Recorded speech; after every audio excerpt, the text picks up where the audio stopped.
big round of applause. Our next speaker is amazing. He organized this entire event. He does the TV show, the magazine, this event, 3 years in London. This is his first year. Big round of applause for our main speaker in my mind. This is Bernardo Moya. Big round of applause. Thank you, sir. Hi, everyone. Thank you so much for being here today. Thank you.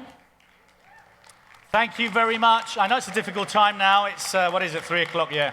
If you haven't had your bulletproof coffee, well, that would have been a good move. So I'm Bernardo. I'm the founder of The Best You, and I'm going to do my talk. It's a little bit, mine is based on my experience, my journey, but I'm going to talk a little bit about what I've learned in this industry of personal development, which I've came into quite late. I got into it in my late 30s.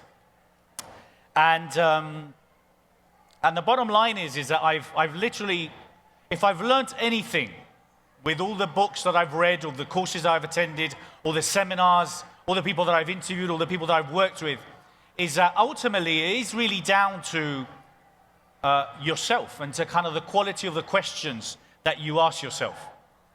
And as I said, if there's anything in particular, because you know, you might have attended a Tony Robbins course, you might have read a book about the law of attraction, seen The Secret. Whatever it is that you've done, whatever has brought you into personal or professional growth, if there is anything that basically has to summarize everything, it's all down to really the questions that you ask yourself. I know there's a lot of people in life that all they do is they just ask themselves the wrong questions. They're permanently asking, how bad is my day going to be today? How many angry people am I going to meet today? How much traffic am I going to find on the way? And guess what? The universe just provides you everything that you want. So if you ask yourself the wrong questions, you're going to get the wrong answers.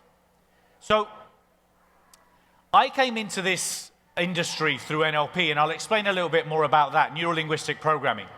But again, it doesn't matter what you've learned. It doesn't matter what you believe in. If you love yoga, meditation, whatever it is, if you don't know how to think, and a lot of you are thinking, well, of course I know how to think. You know, you've probably got that little internal dialogue going on in your own head right now saying, well, of course I know how to think, but what is the quality of your thoughts?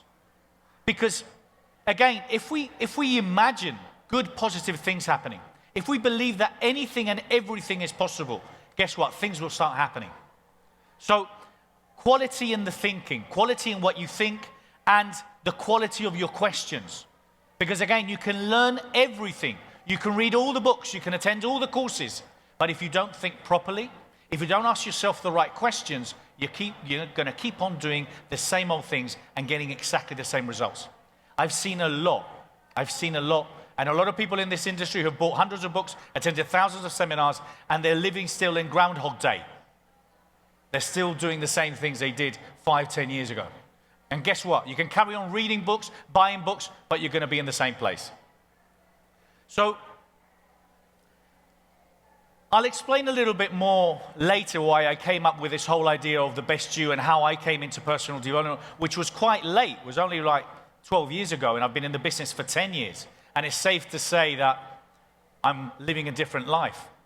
But I believe that ultimately, anything and everything that we do within this industry, personal professional growth, we all have a responsibility.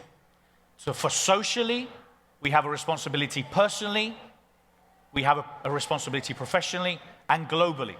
And the reason is that because you, and all of you have to become the best version of yourself. But ultimately, becoming the best version of yourself has to have an impact in anything and everything that's around you. It has to have an impact in your family and your friends, the quality of your parenting, the quality of, the quality of your friendship. It has to have an impact also on obviously everything that you do from a professional point of view. You want to be working for a company, or you want to create a company that's obviously out there changing the world. So becoming the best you is your obligation. You have to understand that. We tend to believe that for whatever reason, we're immortal. We know we're not, but we always think we've got another day. Or we know that someone else will take care of things. And guess what? It's not possible. It doesn't happen. We have to take responsibility. So stop putting things on. Stop putting things off and just trying to say, hey, I'll do it tomorrow. I'll do it another day. So we have this responsibility. And in the planet at the moment, there's around 7.4 billion people living, up or down, 10 million or a million up or down. 7.4 billion. And from the beginning of time, well, by 2100, they reckon it's going to be 11.2 billion. I mean, that's a big jump. But if I really think about it, from the beginning of time, there's an estimated around 100 billion people have lived in the planet since the beginning of time. 100 billion. Now, how many of those would you say that have had a real impact in the world? I don't know. I don't think you can Google that. How many people have had an impact in the world? I don't know. But it's safe to say that we're not talking about billions of people. We are talking about tens of millions of people. There's people that have created, medication, they've invented things, they've made our life amazing. But ultimately, how many? And I think it probably is 10, 20 million people. And I think it's very sad that nowadays, a lot of people don't actually take responsibility in trying to make the world a better place. We believe that someone else is going to do it. And you know what? There isn't anyone else. It's you. It is you. So, from the beginning of time, what I do know, from the beginning of time, from when Christopher Columbus got on a boat or the Vikings decided to conquer the UK or England or Great Britain, these guys, whatever it was that they were doing, or when they decided to make fire or climb a mountain, someone had a question and said, you know what? What's on the other side of the ocean? And the other guy's going, I have absolutely no idea. Well, what shall we do? Well, why don't we just make this thing that floats? We'll call it a boat, and we'll just cross the ocean and see what happens. Well, what are we going to take? Oh, we'll just take some dry fish, some salt, and some rum. Okay, let's go. And off they went. And they became conquerors. Now they're called migrators. But it's the same. People got on a boat, they pushed the boundaries of what is possible. People wanted to climb mountains, they wanted to cross oceans. They wanted to, imagine if you were like a Roman soldier. And you worked for this general, and he said, we're off. And he said, where are we going? I have no idea. I've heard on the other side of the continent, there's these people that sell all these amazing things, there's loads of gold and stuff like that. And, okay, let's go. How long are we going for? I have no idea. So imagine the soldier speaking to his wife and saying, love, I'm off. I'll see you later. There's no emails, no text messages, I'll call you in a week or whatever. Off they went for 3 years, for 5 years, to conquer new worlds. And now we get worried because we've got to get in a traffic jam for 2 hours to go to a new city with a GPS and a map and Google. So how comfortable have we got in our own skin? But from the beginning of time, people have been pushing the boundaries of what is possible and what isn't possible. So why stop now? Why are we stopping ourselves? These great guys that were on stage before were talking about change. I love change. And I'll talk more about change and what I believe is. But all I know is that from the beginning of time, we've managed to produce and build the most amazing buildings. Guys came up with pyramids, the Taj Mahal. Some architect thought, you know what, I'm going to build this amazing cathedral. And you look at some of these cathedrals in Spain, in Europe, or whatever, I mean, they're amazing infrastructures. Let's get this built. With what? Oh, well, I've got a hammer and, okay, let's get it done. It'll take us 250 years. Great, let's get on with it. That's what it was like. But look at the amazing things we've produced and we've done. And it's all in the head of someone that started with something saying, you know what, I think we can do something bigger, something better. So, with everything that I've learned, all the seminars that I've attended, all the people that I've worked with, everyone that I've promoted, and if I've read, which I've read quite a bit regarding, biographies and things like that, what I've learned is that people are resilient. There's three things that I think are basically define success, and success is not financial success. It's success in them becoming the best version of themselves. And first of all, they're resilient. We are all resilient. How many of you are parents? Okay? How many of you would give up your life instantly if your kid was in danger? Oh, come on. You're not that bad, are you, as parents? I hope all the parents put their hands up. We would all give up our lives immediately. If a lorry was coming, if 5 guys were coming, and they wanted to, we would do whatever it takes. And that's what happens when you look and listen to the news nowadays. And you see people all over the world that are in war zones, and they put their kids in these rubber dinghies because they've got to cross the ocean with a plastic bag and no food. Why? Because they have to, because they're resilient. We're all resilient. We all have that inner strength within us where we're capable of doing the most impossible things. But why do we have to wait till that ultimate moment? Why don't we use our resilience all the time? Oh, it's too scary. Oh, no. Oh, my God. People want to lose weight. People want to go to the gym. They want to have a six-pack, but they don't want to work out. That was hard. I sweated for a day. So we all have that resilience within us.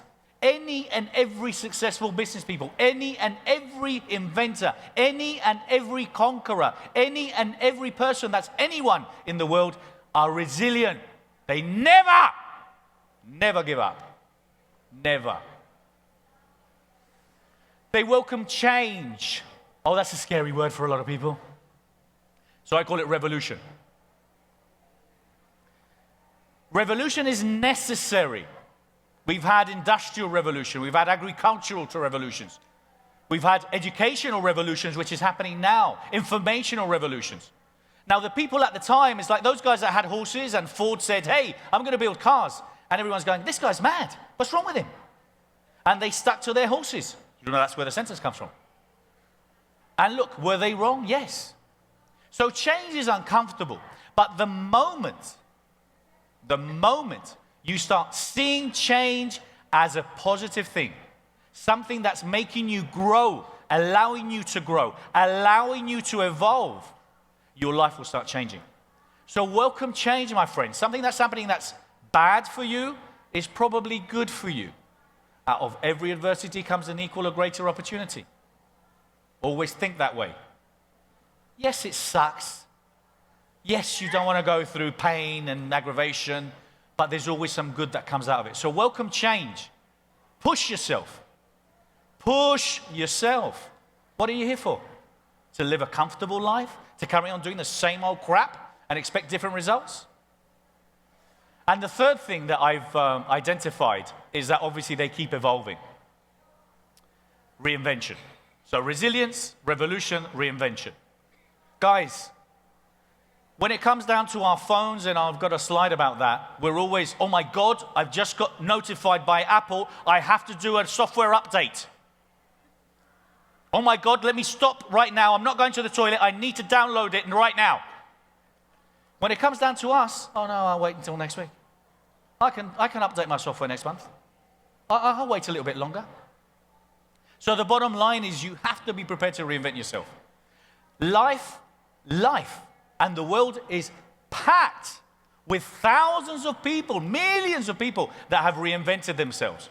At the age of 20, 30, 40, 50, 60, 70, 80, 90. Have you heard of these marathon runners? Started running at 70. Guys climbing mountains. People losing anything you want. They've got their head around it. Be prepared to reinvent yourself. Why stick to the old version of you? I don't get it. Listen, old classic cars are good. But, you know, a good car with good suspension and everything else is even better.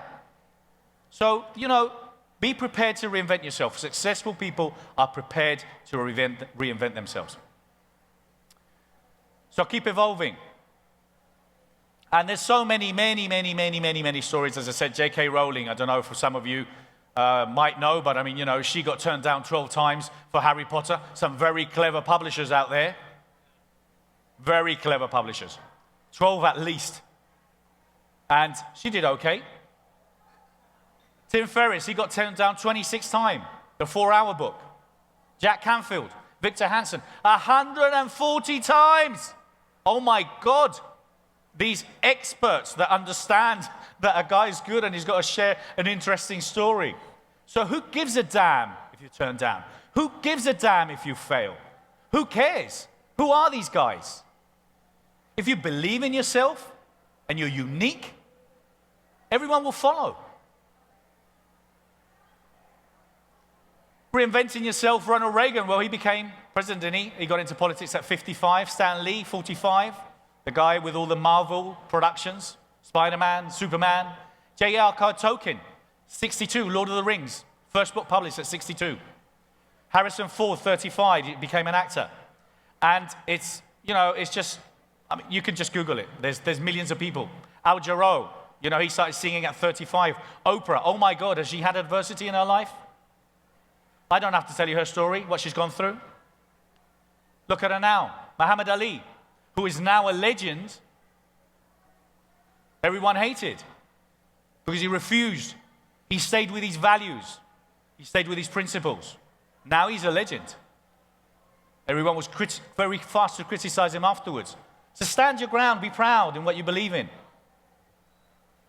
Andrea Bocelli, blind, singer, opera singer. Sylvester Stallone, you know the story as well, got turned down. He didn't want to take the stories for Rocky. He made it. He wanted to produce. He wanted to become the main actor. They didn't want to. He had to sell his dog. He couldn't afford his dog. He had to sell his wife's jewelry. The rest is all history. Howard Schultz, he comes from a poor family. But I mean, the bottom line is from, you know, if we go back again in time, if you had an idea and you were unfortunate enough to live in Spain in the Inquisition, hey, you know what? I actually think the world is round. What did you say? Burn you alive. You know what? I don't agree with this. I think we should be eating meat on Fridays. What? Burn you alive. But the thing is, this happens anywhere and everywhere in the world still. It happens where people have ideas and they actually get put into prison. They get stoned because of their ideas. So we are very lucky that we are able to give and say our opinions where we live, UK, Europe, and many other countries. But remember, there's a lot of people that actually don't have a voice. You have a voice. So you should have the obligation to speak for those that can't speak. Think about that. If you don't do it for yourself, do it for those that can't actually speak, that can't actually share their message.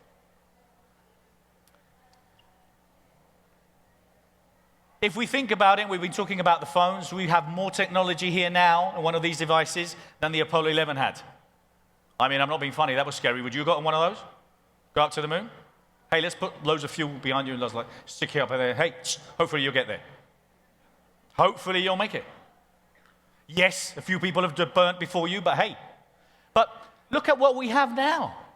We have at our fingertips. We've got cameras, we've got internet, we've got stories, we've got all these apps. We have amazing opportunities. So any of you that are thinking, hey, my message can't be global. I can't have a global impact. Let me say, as they would say in England, bollocks. It's not true. We all can have a global impact. We can all make a difference. So again, acknowledge, accept, and be very grateful for the time that we live in now. Because there's no excuses. I love the hashtag no excuses, hashtag sorry not sorry. Those are my favorite ones. And is there another slide? Yeah, okay. So the world is full of contrast. You don't have to go far. You see these kids in Africa, they've got to go 7 miles in the morning to go and get water, bring it in buckets, come all the way down. The water's disgusting. We just have to turn the tap on. You know, kids don't have shoes. We're lucky enough that we can go and throw pairs of shoes or have 200 pairs of shoes and not wear them ever. So the world is full of contrast. Again, you have to acknowledge how lucky you are in the time that you live in at this moment in time. Do we agree? Do we agree? Yes, okay, come on. I just want to make sure you're still awake and you're still with me. So, if we're going to go down to the basics of personal development, there's hundreds of people, thousands of people, millions of people all over the world sharing amazing, inspiring ideas. But if you don't know how to think, if you don't understand the quality of your thoughts, this voice we have inside is our internal voice. If you're the one that goes into the mirror in the morning and say, oh my God, how ugly are you today? Is that a good internal voice to have or not? No. Is it? No. You want to go to the mirror and say, oh my God, how amazing do you look today? If that's the way you think, if that's your internal dialogue, what's going to make you feel better? The good one. But a lot of the times, many people, millions of people around the world, they read all the books. They attend all the seminars, but they still have the crappiest internal language ever. They never change it. They keep using this really negative tone to say how bad they are, how shit their day's going to be, instead of actually having a good positive one. So think how you think. But most importantly is ask yourself the right questions. What am I able to do to help someone else today? How can I make my wife love me more? How can I really inspire others? How can I change the world? How much better can I become? How exciting is my bucket list? How many of you have a bucket list? Great. Well, you have to have one, and it has to be exciting. How can I become more driven? How amazing is my life going to be? How many people can I help and inspire today? So, and for me, obviously, what will my legacy be? Because at the end of the day, we will have that moment where we're going to have those last days, those last moments, and the last thing you want to do is you want to have regrets. You want to say, hey, no regrets. That's what we all want. Ultimately, isn't that what we all want? Yes, absolutely. So, for you today, if you're going to learn anything about coming to this event, if I can teach you one thing, is what is your question? What is ultimately the question you want to ask yourself? And you should have many questions. And the answer for everything begins with a question. The quality of your life, as I said, depends on the quality of the questions that you ask yourself. If you ask yourself the right questions, you will find your true purpose. You will find your true purpose.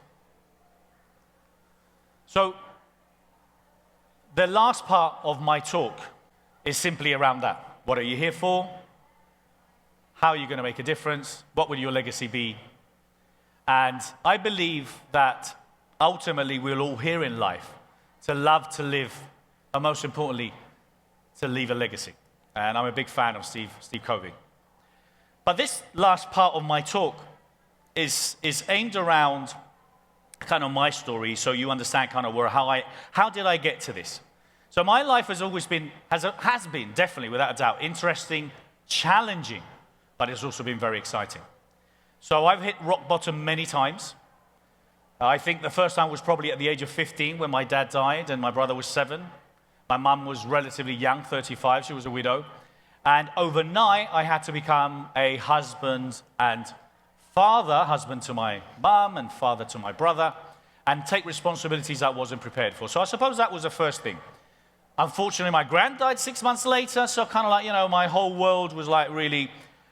But I really understood quite clearly and quite early that I was alone on the fact that I didn't really have anyone to step into my father's steps. I kept on hoping.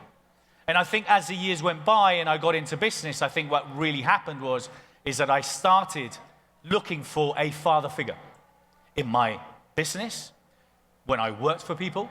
And obviously they weren't my fathers. They were simply my partners. They were simply my bosses. So I learned the hard way that no one was really going to come and help me. No one was going to really come and sort me out. And it's been safe to say that through that and other things, my life has been scary. It's been, very, very frightening at times and overwhelming. And the reason being is because I got married quite young, and then the first real estate crisis hit me when I was 26. And literally, we were bankrupt. And my moment it's one of those, I never thought it was a moment. It was only when my staff told me, hey, you've got to share that. It's difficult, and I'll tell you how I got to where I am today. I am coming to it. But ultimately, what was difficult for me is I had a box of, it was chocolate roses, where you put chocolates and you put coins in. We all have them, like a piggy bank. So I put coins in there, and then it was stacked up. And I remember literally my first real estate crisis, I had to close my office down. I had some employees. And I remember literally the last coin coming down and falling in my hand, which in England we call it the penny dropped. I don't know if you have that expression over here. But the penny dropped. I knew that I had no more money. That was it. And I had my wife with a 6-month-old baby, and my wife was also pregnant. So pretty much overnight, I had to go and find something that I could do that could allow me to feed and provide, food for my family.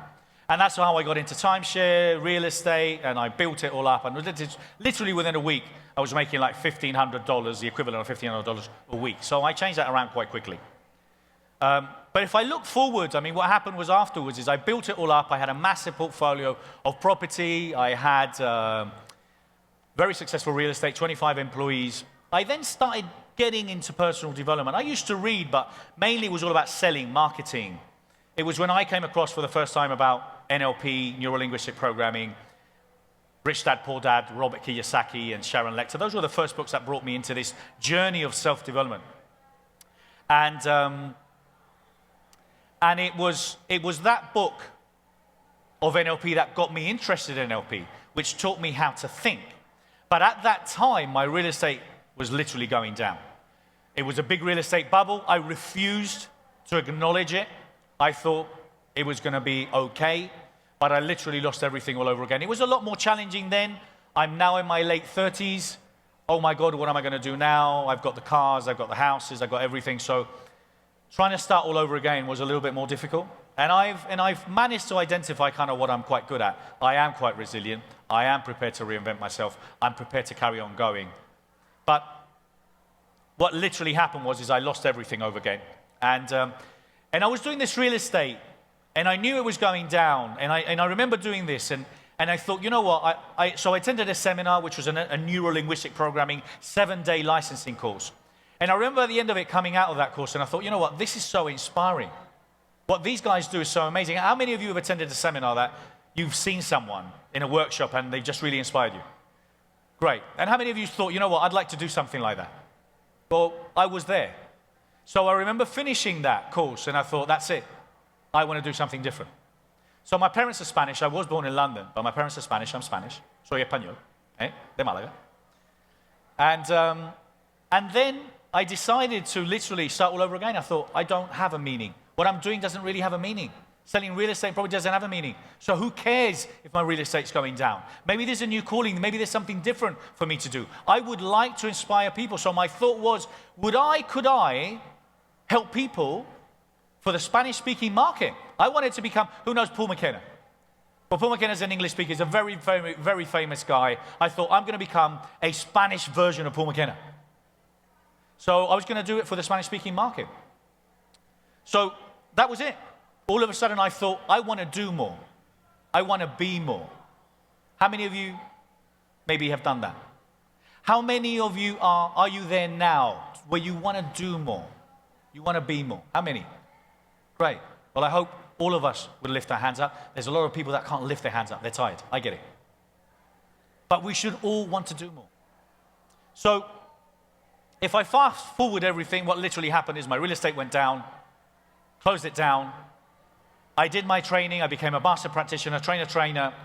And as my real estate's going down, the banks are repossessing everything that I had. A friend of mine that was working for a guy running seminars in London said, hey, would you want to take over this training company? And I said, no, man. I live in Spain. Beautiful weather. It's like California. I don't want to go to London. It's all grey. Terrible food. Because in London, you got 52 different tonalities of grey. So I thought, no, I don't want to do that. But I thought there has to be more to what I'm doing now. So I decided to basically leave my family in Spain. I commuted for the first 3 years, and I started a company which was called NLP Life Training. And I continued to run that 10 years ago. But 5 years ago, I came up with the idea of the best you. So the whole idea of the best you 5 years ago, and I came into that because within 5 years of running events and seminars, I thought, there's something missing in this industry, for me, in my opinion, okay? As an outsider, like you guys, read a book, attended a seminar, there's something missing. I had some experience. So there's something missing. How cool would it be to be able to combine the greatest, the biggest minds in the industry, to share their amazing ideas and expertise, their amazing inspiration, and to be able to combine them with like-minded people that are looking, seeking, interested in finding inspiration. And that's where the best you came up with. So 5 years ago, I came up with the idea of the magazine. And then 3 years ago, I did my first Best You Expo. And here I am now, doing my first one in LA. Thank you so much. So it's safe to say that I believe in reinvention. It's safe to say that Exhibit A is here. And that anything and everything is possible. Would have anyone told me 10 years ago that I'll be running events in the US and I'll have 140 speakers and Dave Asprey would be on my stage? No. But the bottom line is I've always had big dreams. I've always had big visions. So whatever it is that you think, whatever it is that you dream, whatever the questions that you have, make big, massive pictures. They have to drive you. If you make a little mini picture like that, oh my God, how exciting, how cute. It's no, you need a big picture. You need a big picture. It needs to drive you in. It needs to scare you.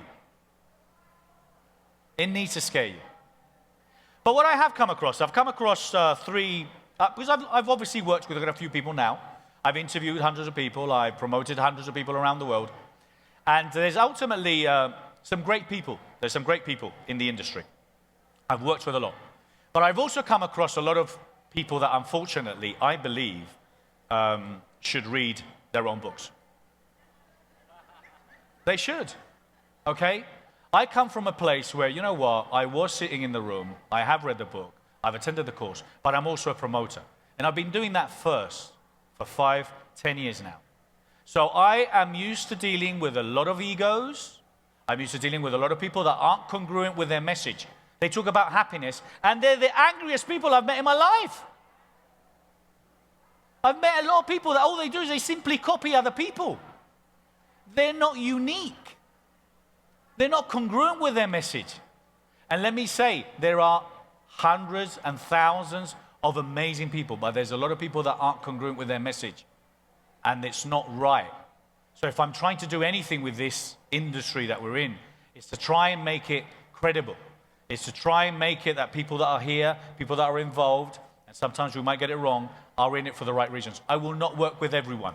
I have invited people to leave and not be involved in my events because they weren't truthful to their word. Okay? I will not work with anyone just because of the money. I'm not interested in that. I will not work with anyone who's asking me for £250,000 or dollars to come and speak on stage for half an hour. What are you about? Is it about the money? And unfortunately for a lot of people, they are in it because of the money. And what this industry is, this is my take on it, there's a lot of selfish development. Yeah. It's not self-development, it's selfish development. That's right. And that's not right either. That's not right either. So, but if we look at the other side, okay, now I'm the speaker and then you guys are sitting in the room. There's also 3 types of people. There's different types of speakers. There's different types of people. Now the 3 different types of people are those that have basically given up. They've given up. Oh no, I'm too old now. Oh no, I've tried that. That never worked. Oh no, I can't move countries now. I can't change my job now. They've given up. They've bent their knee. They're just waiting to die.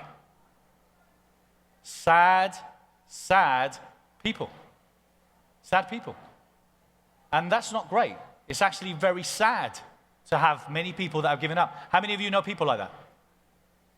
Scary, isn't it? Second type of people. The second type of people are people that are literally, they literally have these big dreams, these big ideas, these big visions of doing these amazing things. Oh, I'm going to do this. Oh, I'm going to write my book. Oh, I'm going to help the world. Oh, I'm going to change the world. And guess what? Next year, they're saying the same thing. And the following year. And the following year. They live in Groundhog Day. They are dreamers. Dreamers. Don't be a dreamer. Remember, you're all mortal. Me too. So remember your immortality. You might not have till next year. What are you waiting? You're waiting for the doctor to give you the bad news? To take action? Is that what you're waiting for? So, don't be a dreamer. Be the third group. The third group are those that go out there and change the world. They're people that say that, fuck it. Excuse me, that's the only swear word I'm going to say. I'll repeat it. Fuck it, and that's it. They basically say, you know what, I don't care what anyone says. I don't care what you say. I don't care what the public says. I don't care what the world say. I will become the best version of myself, and I'm going to change the world. I'm going to make the world a better place. Why? Because I need to. Because the world needs it. Because we need you. This is why these platforms are here, to help and inspire the world.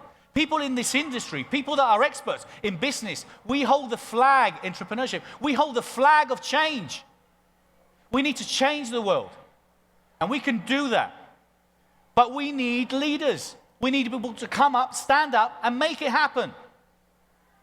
Stop talking. There's a lot of talking going on here. I've learned that very quickly. Oh my God, do people talk over here? Let me tell you my story. Let me tell you what I'm going to do for you. Never heard from them ever again.